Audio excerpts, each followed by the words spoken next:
Tamu istana, tolong hormati masjid. Jangan membuat onar di sini. Seru Raden Sabtu geram.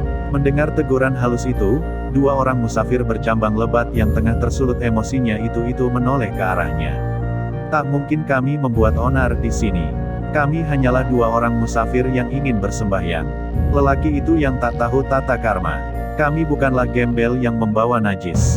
Tak terima kami dengan mulut besarnya itu. Aku hanya mengingatkan, bersucilah dahulu, bersihkanlah badan kalian yang berdebu. Lelaki pengurus masjid itu suaranya terdengar melunak. Nah, ini cuma salah paham. Janganlah persoalan sepele ini merusak ukhuwah Islamiyah kita. Ayo, tuan berdua, benar apa yang disampaikan pria itu. Bersucilah dahulu sebelum masuk ke dalam masjid. Kalian antarkan dua tamu kita ini ke tempat berwudu di luar sana, ujar Depati Santun sekaligus memberi perintah kepada murid padepokan untuk mengantar dua musafir itu. Suara Depati Santun yang lemah lembut akhirnya dapat meredakan ketegangan. Baiklah, kami menurut saranmu. Mereka menolak diantarkan oleh murid padepokan. Tanpa bicara lagi keduanya berjalan sendiri keluar.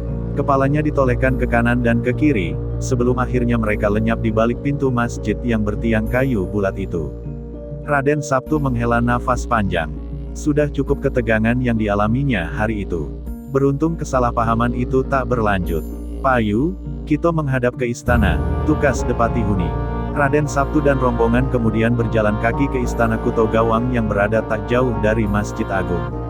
Memasuki areal keraton, mereka langsung disambut oleh prajurit jaga. Pimpinan prajurit yang mengenali siapa tamu yang datang segera menyambut kedatangan mereka dengan salam hormat. Selamat datang, Raden Sabtu. Selamat datang para depati yang terhormat. Ayo, aku antar ke dalam. Terima kasih prajurit. Depati masyhur menjawab salam prajurit itu. Mereka mengekor di belakang dan baru berhenti di sebuah regol yang memang diperuntukkan untuk menerima tamu. Pimpinan prajurit itu mengantarkan mereka bertemu abdi dalam yang bertugas di regol tamu, selanjutnya meninggalkan mereka di sana. Silakan, Raden. Silakan beristirahat dan membersihkan badan terlebih dahulu. Kami akan segera siapkan makanan. Abdi dalam itu membawa serta 3 orang bawahannya yang kemudian melayani kebutuhan mereka.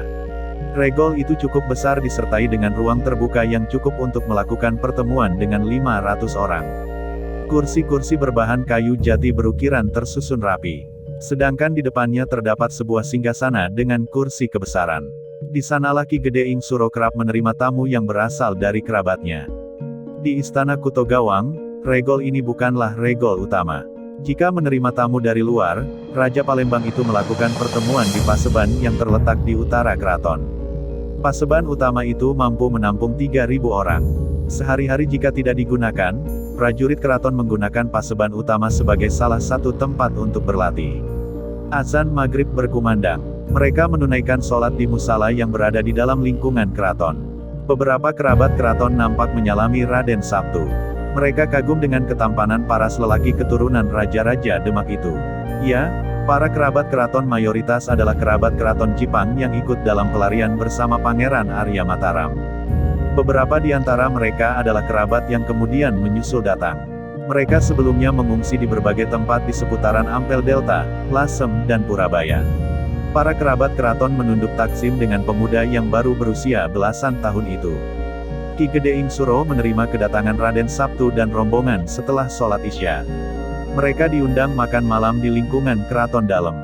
Kerabat keraton Jipang yang pernah menjadi abdi dalam berpangkat punggawa itu memeluk Raden Sabtu dengan hangat.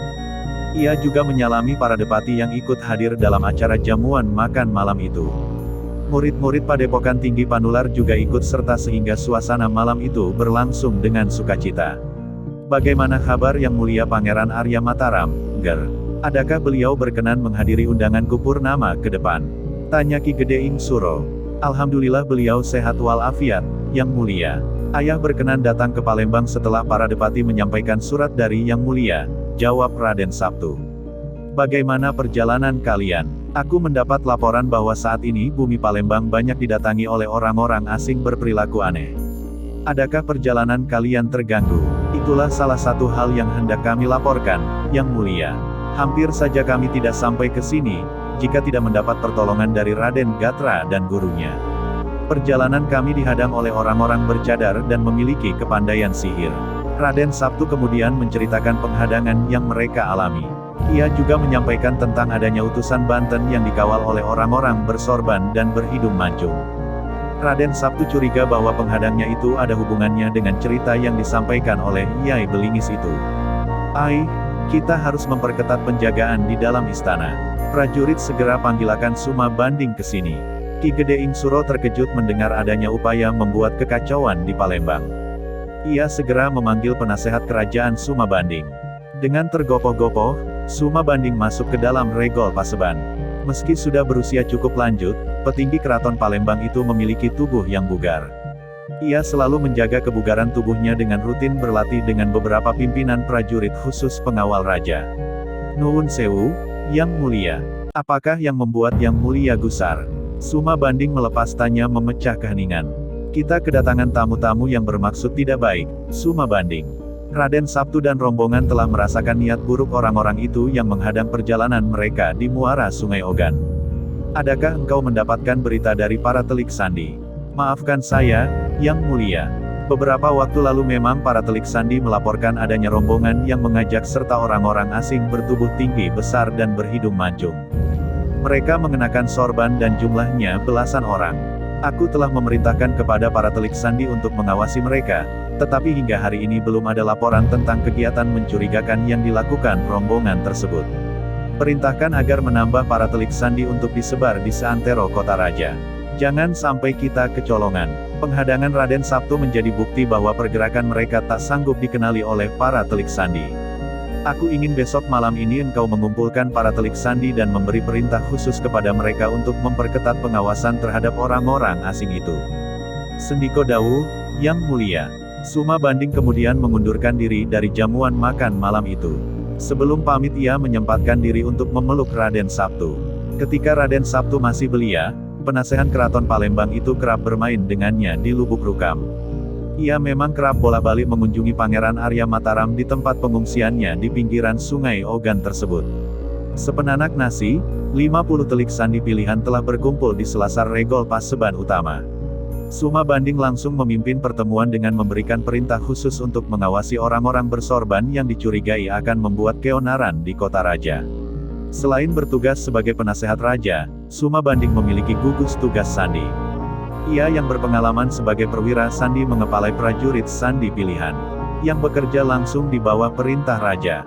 Keberadaan prajurit sandi itu terpelihara kerahasiaannya. Mereka bergabung dengan masyarakat biasa dan melakukan aktivitas sebagaimana rakyat biasa. Kalian pusatkanlah kegiatan keseharian di seputaran rombongan orang-orang bersorban itu menginap. Catat secara mendalam kegiatan mereka, jangan ada satupun yang luput. Segera laporkan langsung kepadaku atau kepada Baginda Raja jika kalian mendapatkan berita yang sangat penting sekali. Suma Banding memberi perintah. Hei, siapa kalian? Jangan mengacau di istana jika tidak ingin kepala kalian pisah dari badan. Teriakan prajurit jaga terdengar hingga tempat Telik Sandi berkumpul. Belum sempat mereka mengetahui apa yang terjadi, tiba-tiba masuk ke tempat pertemuan dua orang pria musafir dengan cambang dan brewok yang tak terurus. Mereka berkelebat cepat meninggalkan prajurit jaga yang mengejar di belakangnya. Berhenti, siapa kalian? Beraninya mengacau di dalam istana. Hardik Suma Banding dengan suara keras.